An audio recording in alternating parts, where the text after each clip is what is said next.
Amina and Ceci were best friends who grew up in a small village surrounded by thick forests and a mighty river.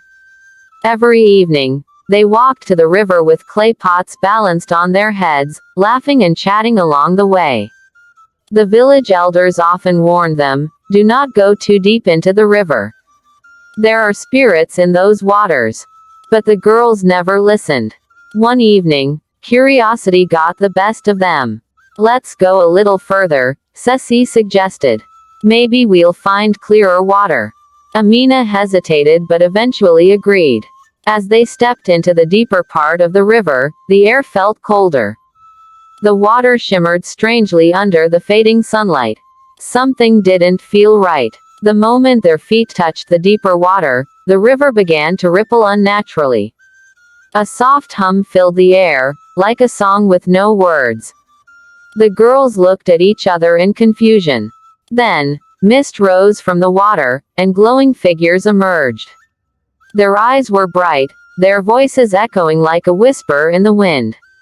"You have disturbed our sacred waters," one spirit said. "Now, you must pay the price." Amina and Ceci tried to run, but their bodies wouldn't move. The water wrapped around their legs like vines, pulling them in.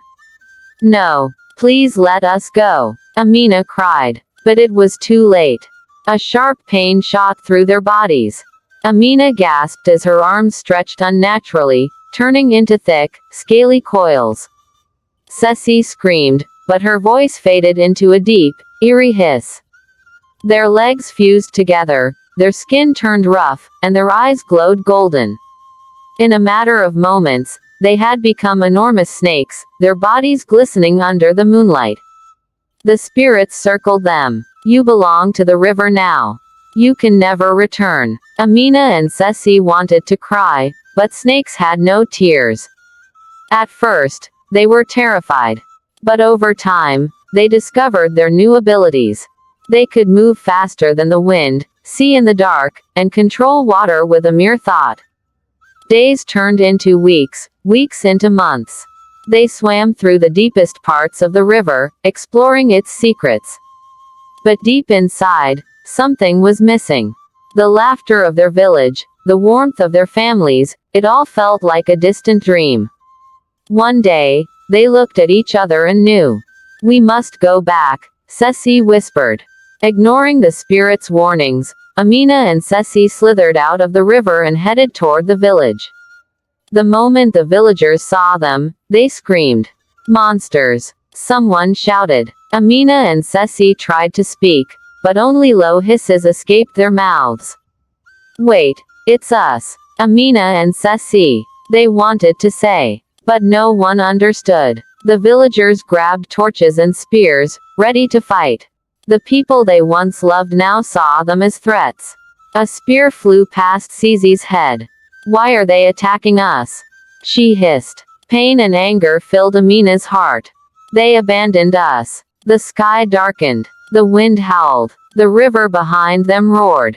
The girls had lost their home, and now, they would make the village feel their pain. With a mighty hiss, they summoned the river's power. Water surged forward, flooding homes and drowning crops.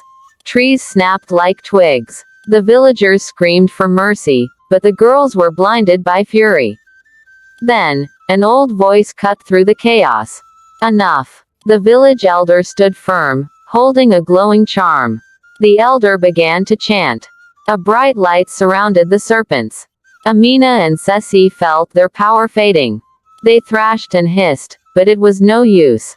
The spirits appeared again. "You let anger consume you.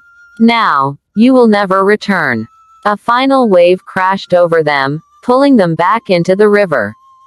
The villagers watched in silence as the water settled, knowing they had lost 2 daughters that night.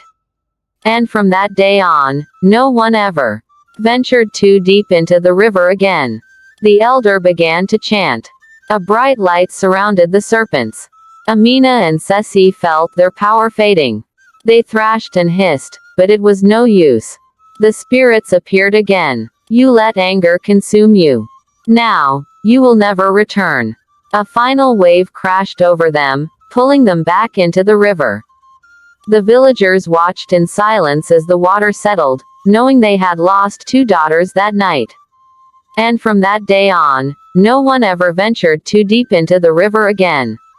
The village slowly rebuilt itself, but the fear never faded.